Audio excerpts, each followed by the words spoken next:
Hello and welcome back to this channel. In this video, we'll be discussing the first chapter of the book, The Animal Farm. The chapter 1 of the book is titled The Dream of Old Major. The story begins on a cold evening at Manor Farms, which is owned by Mr. Jones. Mr. Jones is an alcoholic who doesn't care about his animals at all. But this is not a normal evening.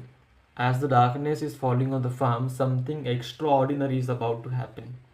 There is a boar in the farm who is named Old Major, and he is the farm's most respected boar. He has called for a meeting of all the animals. Old Major is about 12 years old, and despite being so old, he still looks very impressive and attractive. Old Major has revolutionary ideas for the farm and the animals living in the farm. When the meeting is called, all the animals from all sides of the farm they gather in one place, and this is where we see the beginning of the revolution. The old major begins the meeting by addressing all the other farm animals as comrades. He starts speaking about a dream that he had about England, where all animals were living free from the human tyranny or from the oppressive human authority. He goes on to say that for so long the animals have been enslaved, exploited, and slaughtered by human masters. He continues by saying that the man actually produces nothing and yet he consumes everything produced by other animals. And in the food chain, man is the only animal who is only concerned about consuming without producing anything or without giving anything back to nature. The animals are very excited when they hear the speech of the old major, and they get all the more excited when he introduces them to a revolutionary song called Beasts of England. This is very important. The song is revolutionary in all senses of the term. In that song, he talks about a future where all the animals will be free without any control from the human beings. All the animals they start singing the song, and with that song, we see the birth of a revolution. The seeds of revolution are sown in that barn at that time. But when the old major observes that all the other animals are very excited about the revolution, he gives them a warning.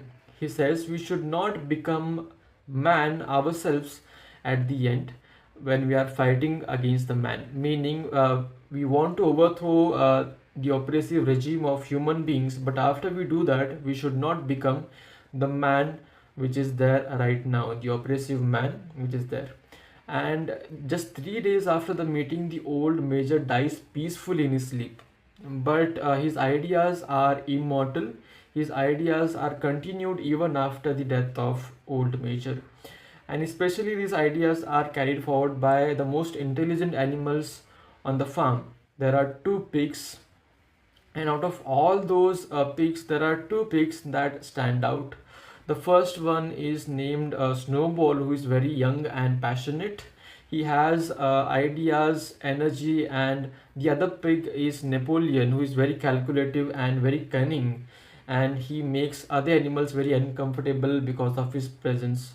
Together, Snowball and Napoleon they start convincing all the animals about revolution.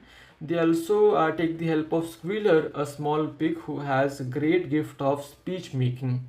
He prepares all the speeches for these two leaders, and eventually Napoleon and Snowball they come up with a brand new system which is called as animalism, where they feel that for so long now animals have been exploited by human beings, but now it is enough.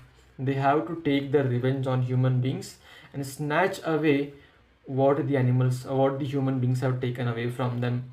So with this we reach the end of chapter 1 of the animal farm. I hope you have got at least some information about this chapter. If you have any doubts, you feel free to comment down your doubts in the comment section, and we'll return with the following chapters in next videos. Thank you so much for watching.